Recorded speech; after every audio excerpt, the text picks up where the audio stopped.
పల్నాడు జిల్లా నర్సరావుపేట పట్టణంలో పోలింగ్ రోజు జరిగిన టీడీపీ వైసీపీ అల్లర్లలో డ్యూటీలో ఉన్న జర్నలిస్టుపై వైసీపీ నాయకుడు ప్రోద్బలంతో తప్పుడు కేసులు నమోదు చేసిన పోలీసుల తీరుపై జర్నలిస్టు సంఘాలు ఆగ్రహం వ్యక్తం చేస్తున్నాయి.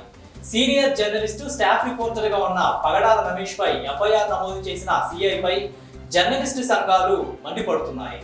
ఎమ్మెల్యే గోపిరెడ్డి శ్రీనివాసరెడ్డిపై వార్తలు ప్రసారం చేస్తే అది తప్పుడు ఫిర్యాదుగా పేర్కొంటున్నారు. వైసీపీకి తొత్తుగా పనిచేస్తున్న సిఐ ఎలాంటి విచారణ లేకుండా ఎఫ్ఐఆర్ ను ఎలా నమోదు చేస్తారంటూ జర్నలిస్టు సంఘాలు ప్రశ్నిస్తున్నాయి. అయితే senior journalist Raju staff reporter గా ఉన్న పగడాల రమేష్ పై ఎఫ్ఐఆర్ నమోదు చేయడం పట్ల నేడు జర్నలిస్ట్ అసోసియేషన్ ఆఫ్ ఆంధ్రప్రదేశ్ సంఘాల నేతలు ఏపీ గవర్నర్ కు ఎలక్షన్ కమిషన్ కు ఫిర్యాదు చేయనున్నారు. దీనిపై నేడు జర్నలిస్టు అసోసియేషన్ ఆఫ్ ఆంధ్రప్రదేశ్ సంఘాల నేతలు సిఐ పై చర్యలు తీసుకోవాలంటూ అన్ని జిల్లాల కలెక్టర్లకు వినతి పత్రం అందజేయనున్నారు. Senior journalist Raju staff reporter గా ఉన్న పగడాల రమేష్ పై తప్పుడు కేసును తొలగించి సిఐ పై చర్యలు తీసుకోవాలని డిమాండ్ చేయనున్నారు. ఈ మేరకు నేడు విజయవాడ జర్నలిస్ట్ కార్యాలయంలో సమావేశం నిర్వహించనున్నారు. Journalist counselling of India ex member, journalist association of Andhra Pradesh founder Uppala Lakshman దీనిపై తీవ్రంగా స్పందించారు.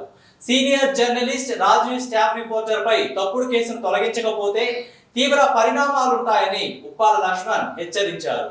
రాజు న్యూస్ లో పనిచేస్తున్నటువంటి సీనియర్ జర్నలిస్ట్ పగడాల రమేష్ను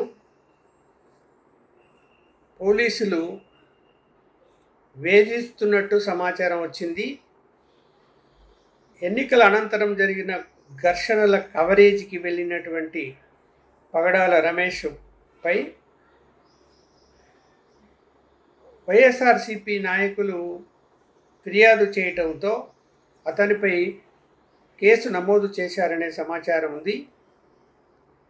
మరి జర్నలిస్టులు స్వేచ్ఛగా కవరేజీ చేయటానికి వెళ్తున్నప్పుడు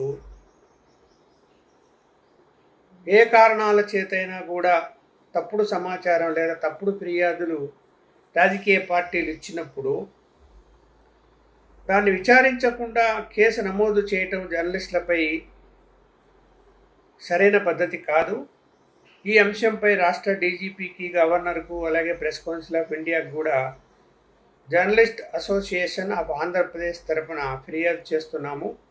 ఇప్పటికే ప్రెస్ కౌన్సిల్ ఆఫ్ ఇండియాకు సుమోటో కింద కేసు నమోదు చేయాలని చెప్పి ఫిర్యాదు చేయడం జరిగింది.